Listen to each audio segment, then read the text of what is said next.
ሰላም ጤና ይስጥልን ውድ የፕሮግራማችን ተከታታዮች፣ ይህ ደስታ ጤና ነው። በደስታ መልቲሚዲያ እና ፕሮዳክሽን ተዘጋጅቶ የሚቀርብላችሁ ፕሮግራም ነው። ፕሮግራሙ አዘጋጅና አቅራቢ እኔ ዶክተር ሚዛን ጸጋይ ይባላለሁ። አብራኝ ያለችው ደግሞ ዶክተር አበባ መንገሻ ትባላለች። የህፃናት ስፔሻሊስት ናት ወይም ደግሞ የፔዲያትሪሻን ናት ማለት ይቻላል።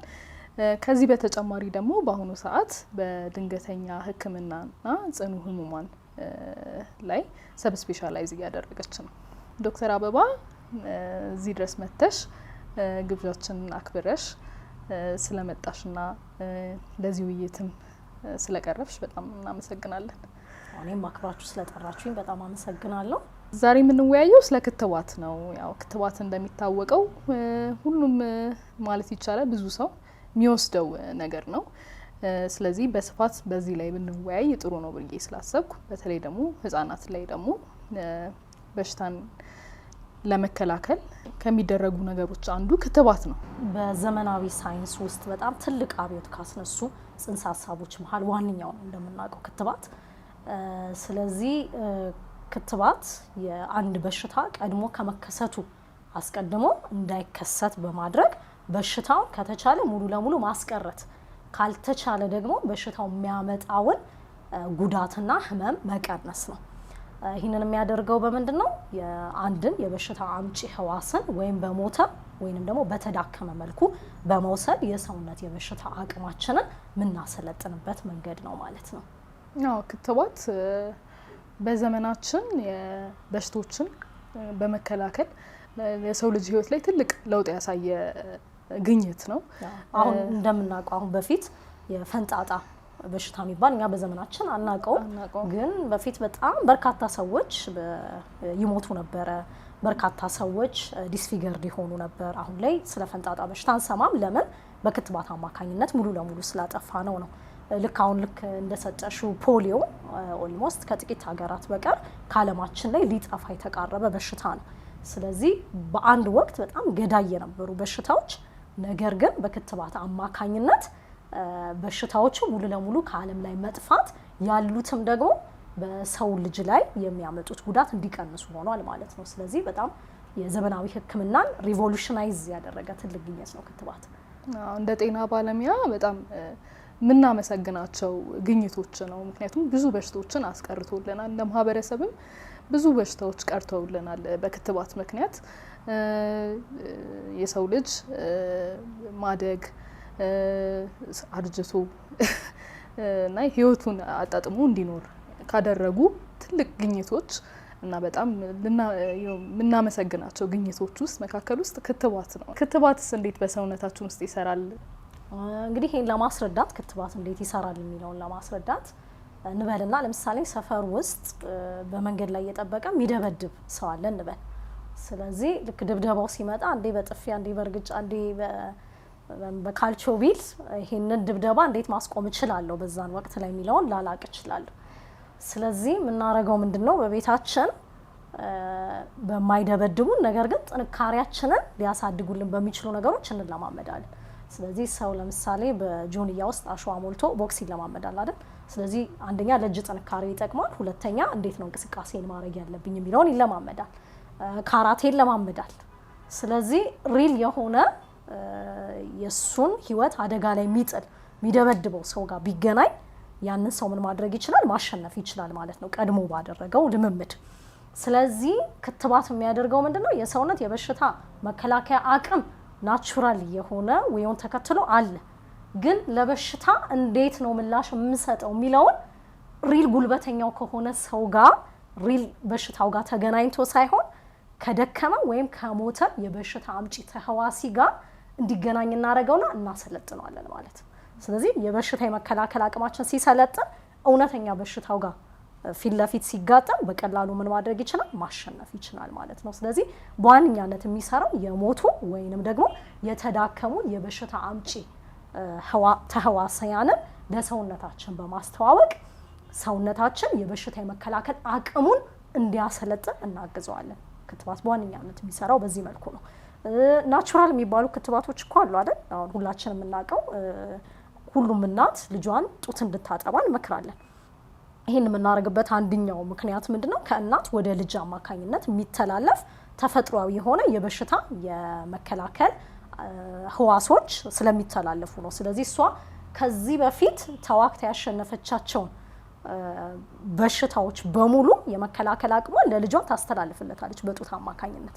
ስለዚህ ልጁ እነዛ በሽታዎች ቢገጥሙትም ከእናቱ ጡት አማካኝነት ያገኘው የበሽታን አምጪ ተህዋሲያን የሚከላከሉ ንጥረ ነገሮች ስላሉት በሽታውን በቀላሉ ማሸነፍ ይችላል ማለት ነው። ስለዚህ ናቹራል በሆነ ወይም አለ።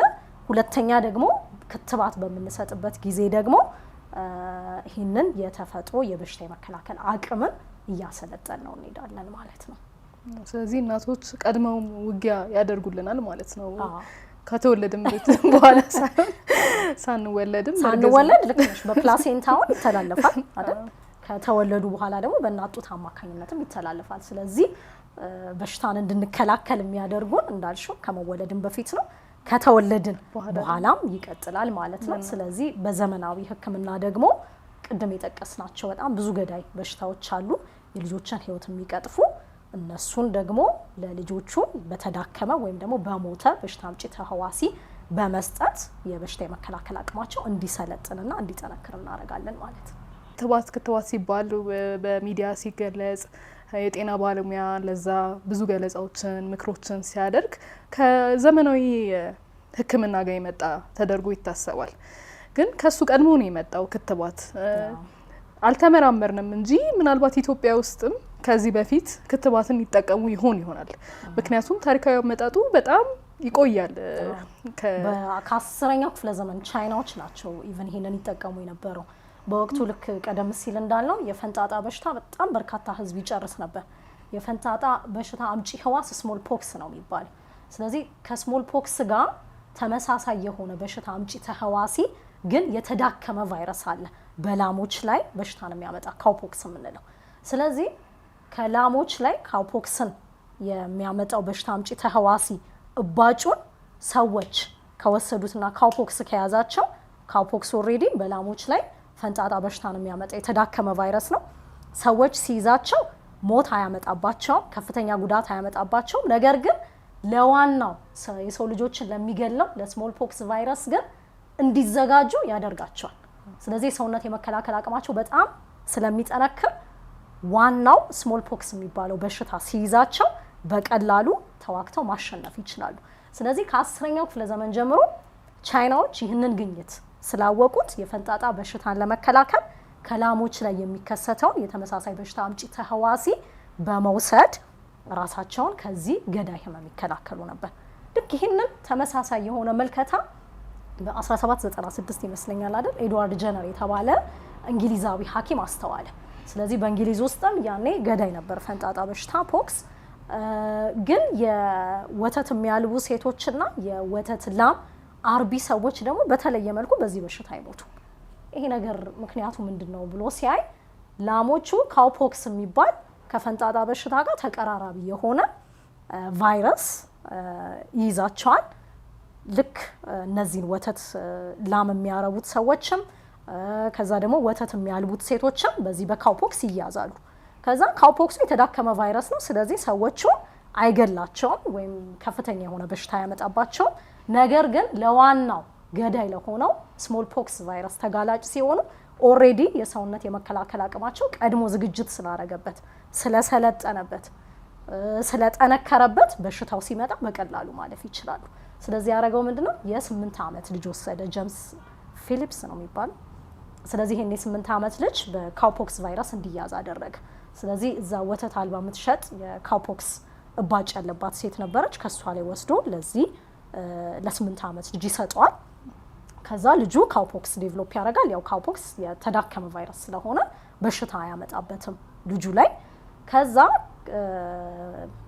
ከጥቂት ጊዜ በኋላ ገዳይ የሆነው አብዛኞቹን ህፃናት ይጨርስ የነበረው ስሞል ፖክስ ያዘው።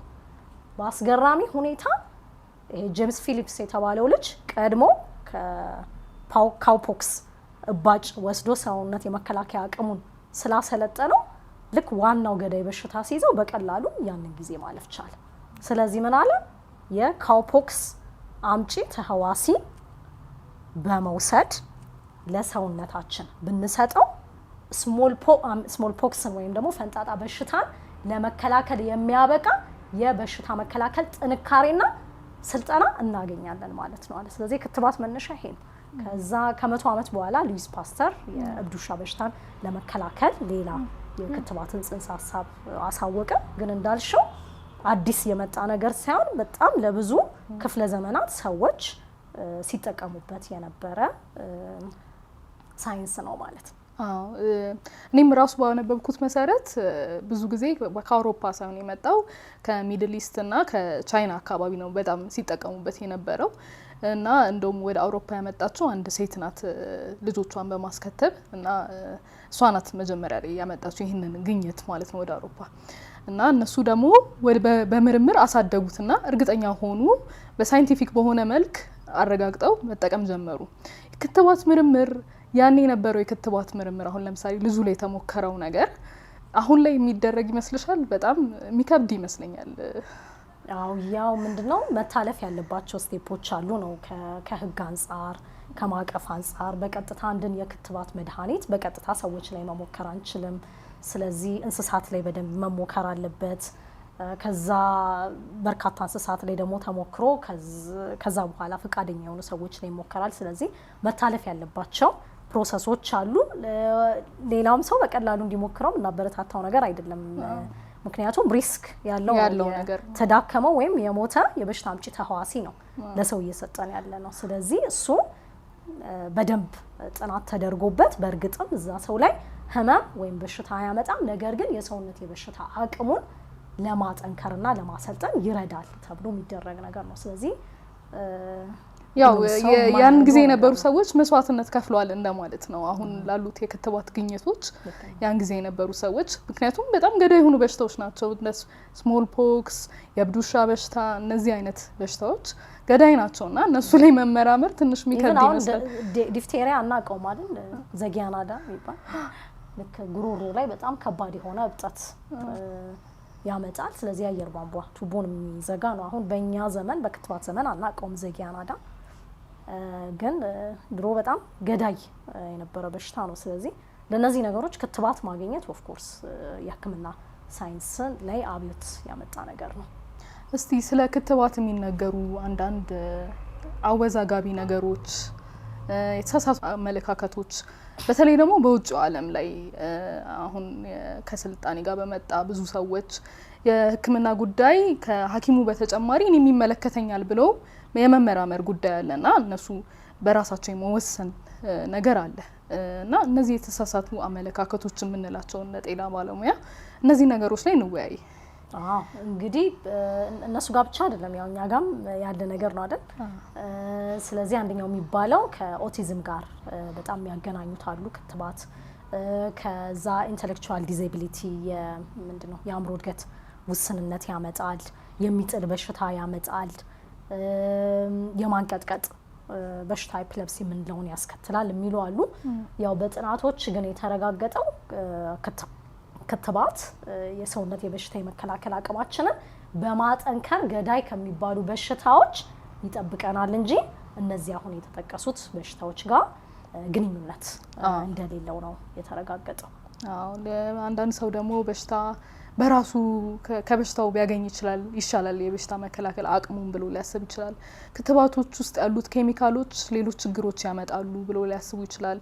እና ደግሞ አንዳንድ ጊዜ ደግሞ ክትባት ሲሰጥ ትንሽዬ ትኩሳት ነገር ይኖራል አይደለ? እሱን እንደ ትልቅ ህመም ተደርጎ ተቆርጦ ይሄ ነገር መሰጠት የለበትም በሽታ ያመጣል ብለው የሚያስቡ ሰዎች አሉና ግን ክትባት በጣም ባለውለታችን ነው ብዬ ነው ማምነው እኔ እንደ ጤና ባለሙያ። እንደዚህ የጠቀስናቸው በሽታዎችን እኮ ማናያቸው ምክንያቱም በክትባት አማካኝነት ስላስቀረናቸው ነው። ሌላ የክትባት በጣም ትልቁ ጥቅም ምንድነው? አብዛኛው የማህበረሰብ ክፍል ያንን ክትባት ከወሰደ ሀርድ ኢሚዩኒቲ የሚባል ነገር ይፈጠራል። ይህ ምን ማለት ነው? አብዛኛው ሰው ስለተከተበ ያልተከተቡት ሰዎችም ከዛ በሽታ ይጠበቃሉ እንደማለት ነው። ስለዚህ አሁን በውጭ ዓለም የሚወሩ ነገሮች አሉ አይደል? ለምሳሌ ልጄ ክትባት አልወሰደም፣ ነገር ግን የኩፍኝ በሽታ አልያዘውም። ልጄ ክትባት አልወሰደም፣ ያው እነሱ ጋር ለጆሮ ደግፍ ለማምስ ይሰጣሉ ክትባት፣ ጆሮ ደግፍ አልያዘውም፣ ቫሪሴላ አልያዘውም ሊሉሽ ይችላሉ። ግን ይሄ ለምንድነው አብዛኛው የማህበረሰብ ክፍል ስለተከተበ ያልተከተበው ይዟል ያልተከተበውም ሰው ከዛ በሽታ ይጠበቃል ማለት ነው። ስለዚህ ይሄ ሀርድ ኢሚዩኒቲም ዴቨሎፕ ስለሚያደርግ የኔ አለመከተብ ለሌላው ሰው ምንድነው ጉዳት ሊያመጣበት ይችላል። የኔ መከተብ ደግሞ ያልተከተበውንም ሰው ይጠብቃል ማለት ነው። ስለዚህ ስንከተብ ራሳችንን ከበሽታ ብቻ እየጠበቅን አይደለም፣ ያልተከተበው ወንድማችን፣ ያልተከተበው ወታችን፣ ያልተከተቡትን ልጆችን ከበሽታ እየጠበቅናቸው ነው ማለት ነው። አዎ ብዙ ሰው ደግሞ በመከተቡ አንዳንድ ክትባቶች ቀርተዋል አይደል? አሁን ለምሳሌ የፈንጣጣ ክትባት እኛ አንወስድም፣ ምክንያቱም ፈንጣጣ ከዓለም ላይ ጠፍቷል ማለት ነው። በቅርቡም ደግሞ ፖሊዮም ሊጠፋ ይችላል። በዚሁ ከተቀጠለ ፖሊዮም ሊጠፋ ይችላል እና እሱም ሊቀር ይችላል ማለት ነው። አዎ ስለዚህ ትልቅ ነገር ነው። ቅድም ያልሽው ከክትባት ጋር ተያይዞ የሚመጡ የጎንዮሽ ጉዳቶች ሊኖሩ ይችላሉ። ግን አብዛኞቹ በጣም ቀላል የሚባሉ ናቸው። ለምሳሌ የተወጋ ቦታ ላይ ህመም ሊኖር ይችላል፣ መጠነኛ ትኩሳት ሊኖር ይችላል፣ ትንሽ መነጫነጭ ሊኖር ይችላል። አብዛኛው ሰው ከክትባት በኋላ ልጆች ላይ እንዲህ አይነት ስሜቶች ከተከሰቱ ጡት የሚጠቡ ህፃናት ከሆኑ ቶሎ ማጥባት፣ በቂ ፈሳሽ መስጠት፣ የህመም ማስታገሻዎችን ፓራስታሞል መስጠት በቀላሉ ያን ጊዜ እንዲያልፉት ያደርጋል። የሚሰጠው ጥቅም ግን ቅድም እንዳለው ዋና ከሚባሉ ገዳይ በሽታዎችና ህመሞች ልጆቹን የሚጠብቃቸው ነው የሚሆነው ማለት ነው። ኢትዮጵያ ውስጥ የሚሰጡ ክትባቶች አሉ አይደለ? እነሱን ዘርዘር እያደረግን ብንጠቅሳቸው ከምን በሽታዎች በእነዚህ ክትባቶች በማግኘታቸው ወላጆች ልጆቻቸው ከምን በሽታ እየተጠበቁ እንደሆኑ ቢያውቁ ጥሩ ነው ብዬ ስላሰብኩ እነዚህ ብንጠቅሳቸው በአጠቃላይ 9 የሚሆኑ ገዳይ በሽታዎችን ለመከላከል ነው በአሁኑ ጊዜ ኢትዮጵያ ክትባት እየሰጠች ያለችው። ሁሉም በሽታው ሙሉ ለሙሉ እንዳይከሰት አያደርጉም። አሁን ለምሳሌ የምንሰጠው የሳምባ ነቀርሳ ክትባት አለ።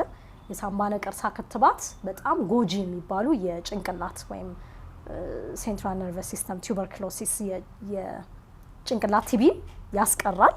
ነገር ግን የሳምባ ቲቢ ምናልባት ልጆቹ ሊይዛቸው ይችላል። ስለዚህ ገዳይ ወይንም ደግሞ በጣም ዲዜብሊንግ የሆኑ ፎርሞችን ያስቀራል እንጂ ሙሉ ለሙሉ ላይከላከል ይችላል።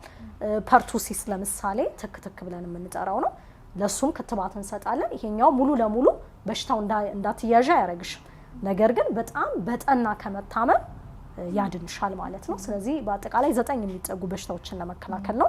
ያው የሳምባ ነቀርሳ ቅድም እንዳልነው አለ፣ የፖሊዮ ቫይረስ ክትባት አለ፣ አሁን የጠቀስነው የትክትክ በሽታ አለ፣ ዲፍቴሪያ የምንለው ዘጊያናዳ አለን፣ ለቴታነስ አለን፣ ከዛ የጉበት ቫይረስ አምጪ ተህዋሲ ሆነው ሄፓታይተስ ቢ ቫይረስ ክትባት አለ።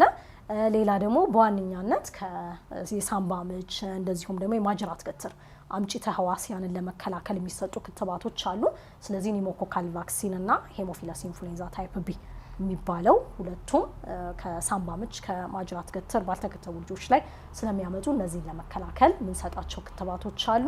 ከዚህ በተጨማሪ በጣም የተለመደ በህፃናት ላይ ተቅማጥ የሚያመጣው ሮታ ቫይረስ ብለን የምንጠራው አለ። እሱንም ለመከላከል እንሰጣለን። ስለዚህ በአጠቃላይ እንዳለው ሌላ የኩፍኝ አለ፣ የሚዝልስ ክትባት አለን። ስለዚህ እነዚህ በአጠቃላይ ወደ 9 ይጠጋሉ የምንሰጣቸው ክትባቶች። እንዳልኩት አብዛኞቹ በሽታው እንዳይከሰት ያደርጋሉ። ከዛ እንደ ትክትክና እንደ ቢሲጂ የሳምባ ነቀርሳ ክትባት ደግሞ ገዳይ የሚባለውን የበሽታ መልክ ያስቀራሉ ማለት ነው። ክትባቱ መቼ እንደሚሰጥም እንንገራቸው ለተመልካቾቻችን። ስለዚህ የመጀመሪያው ልክ ሲወለዱ የምንሰጠው አለ፣ የሳምባ ነቀርሳ ክትባትና የፖሊዮ ክትባት ይሰጣል። ከዛ በ6 ሳምንት ወይም በ45 ቀን ያሉትን በሙሉ እና ከሳምባ ነቀርሳ ውጭ ያሉትን። ስለዚህ የፖሊዮ የሮታ ቫይረስ ክትባት፣ ከዛ የምንድነው ቅድም ያልነው የማጅራት ገትርና የሳምባ ምች አምጪ ተህዋሲ የሆነው የኒሞኮካል ቫክሲን ይሰጣል። ከዛ 5 ክትባቶች ደግሞ በአንድ ላይ ሆነው በመርፌ የሚሰጡ አሉ።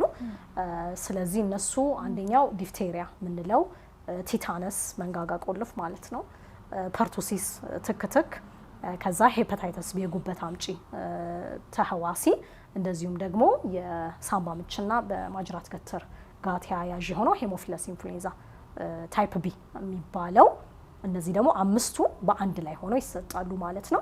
ልክ ይሄ ተመሳሳይ ክትባቱ በ6 ሳምንት የሰጠው ነው ወይም በ45 ቀን የሰጠነው በ10ኛ ሳምንት በ14ኛ ሳምንት እንደግምላቸዋለን ማለት ነው ለልጆቹ። ያው አላማው ምንድነው? መድገሙ መጀመሪያ ዙር የምንሰጠው የበሽታ ያንን በሽታ በተለየ ሁኔታ የሚከላከሉ ተዋጊዎችን እናዘጋጃለን። ከዛ ለሁለተኛ ጊዜ ለሶስተኛ ጊዜ ተመሳሳይ ክትባት ስንሰጣቸው የወታደሮቹ ቁጥር ይበዛል። ስለዚህ ዋናው በሽታ ቢመጣ ትንሽ እያስተዋወሱ ማሸነፍ ይችላሉ ማለት ነው። ከዛ 9 ወር ላይ የምንሰጠው የኩፍኝ ክትባት አለ።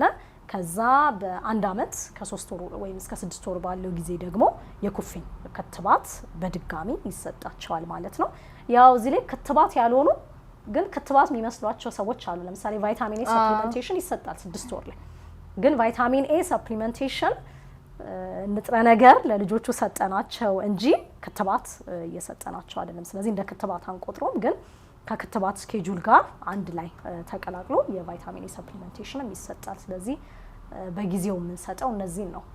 ከዚህ ጋር ተያይዞ ክትባት በወቅቱ ባይወስዱ ምን ማድረግ ይኖርባቸዋል? ክትባት በወቅቱ ካልወሰዱ ደግሞ ያው መደረግ ያለበት አንደኛ ታይሚንጉ ባይጠብቅም ቀድሞ መውሰዳቸው ጠቃሚ ነው። ከብዙ በሽታዎች ቀድመው ይከላከላሉ። በጣም አጥቂ የሚባሉ በሽታዎችን ገና በልጅነታቸው ይከላከሉታል እነዛን በሽታዎች። ካልወሰዱ ደግሞ ክትባቱን ካልወሰዱ ደግሞ ደግመው መውሰድ ያስፈልጋቸዋል ማለት ነው።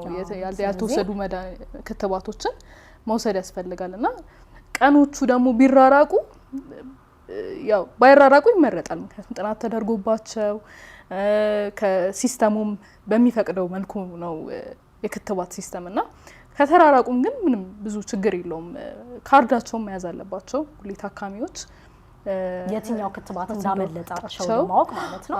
ከዛ በተለምዶ ካቻፕ ቫክሲኔሽን ብለን ነው ምንጠራው። ስለዚህ የማካካሻ ክትባት እንደማለት ነው። ስለዚህ ሁለተኛው ክትባት አምልጦኝ ለምሳሌ እንበልና ከአንድ ወር በኋላ የሁለተኛው ክትባት አምልጦኛል ብል ስለዚህ እሱን የማካካሻ ክትባት ይወሰዳል ማለት ነው። ስለዚህ ይሄ እድሜያቸው ከ5 አመት በታች የሆኑና ክትባት ላልወሰዱ ልጆች በሙሉ ይሰራል ማለት ነው።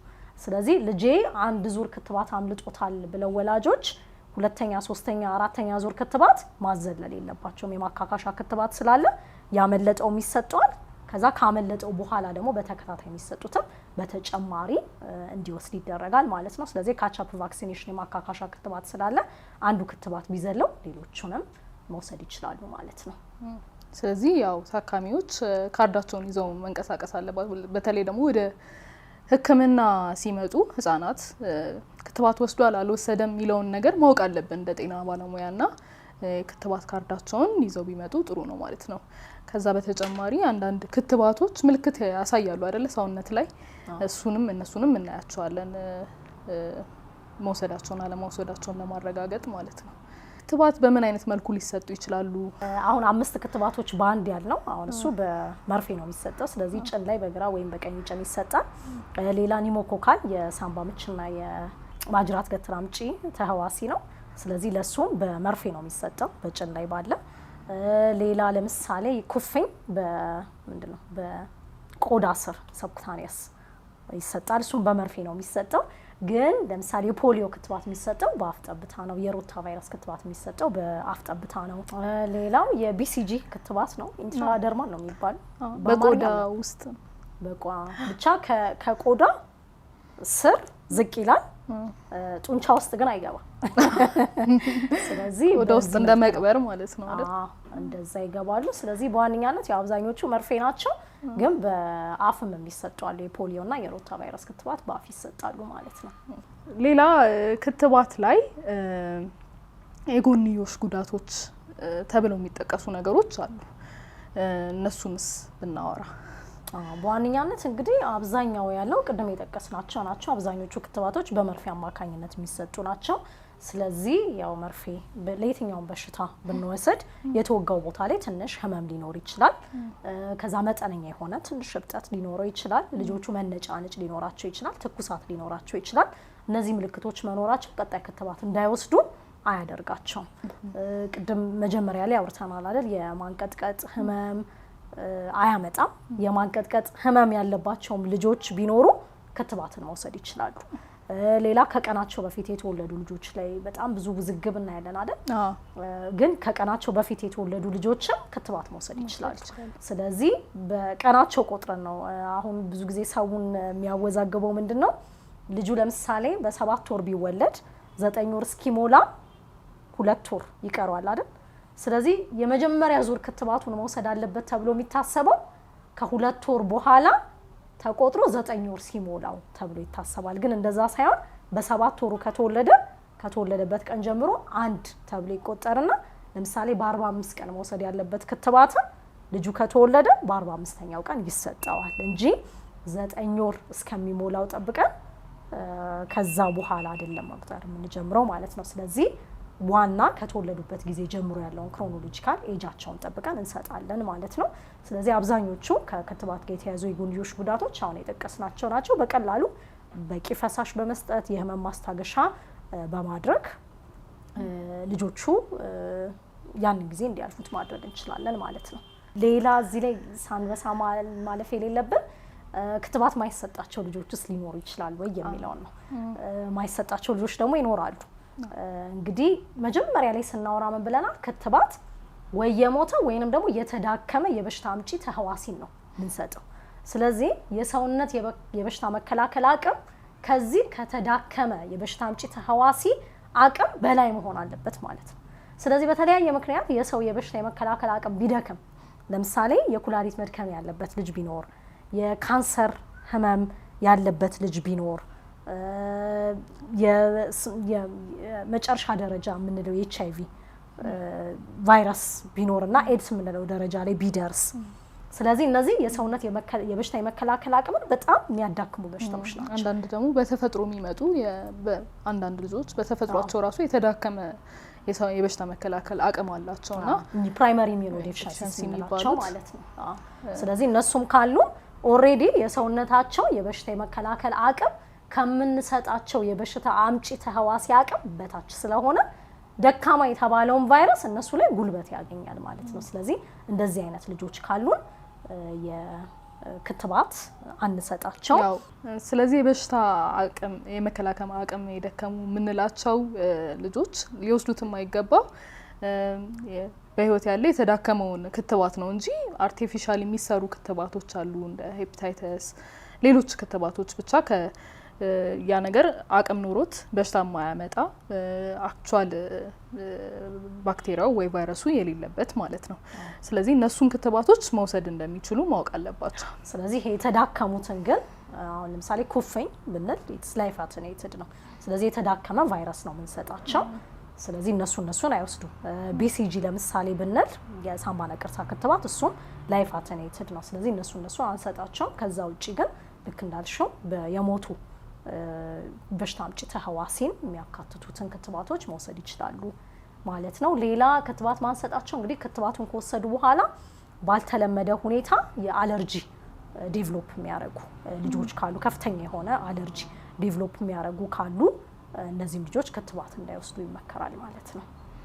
ከዛ ውጪ ያሉት ልጆች ግን ቅድም በጠቀስነው መልኩ መጠነኛ ትኩሳት፣ መነጫነጭ፣ የተወጋው ቦታ ላይ ህመም ቢኖራቸው እነዚህ ክትባትን አይከለክሉም። ከቀናቸው በፊት የተወለዱ ልጆች መውሰድ ይችላሉ ክትባትን።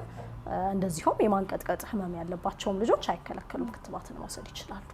ምናልባት አንዳንድ ጊዜ መጠነኛ ህመም ያላቸው ልጆች ወይም ከበድ ያለ ህመም ያላቸው ልጆች ትኩሳት ሊኖራቸው ይችላልና ትኩሳታቸውን በሚከታተሉበት ወቅት ወላጆች ያ ትኩሳት የመጣው በክትባቱ ነው አይደለም ብለው አጠራጣሪ እንዳይሆን በዛ ሰዓት ላይ ላይሰጥ ይችላል አይደለ? ክትባቱ ትንሽ ከዛ በሽታ ሲያገግሙ ትኩሳቱም ሲበርድ በሌላ ጊዜ መከተብ ይቻላል።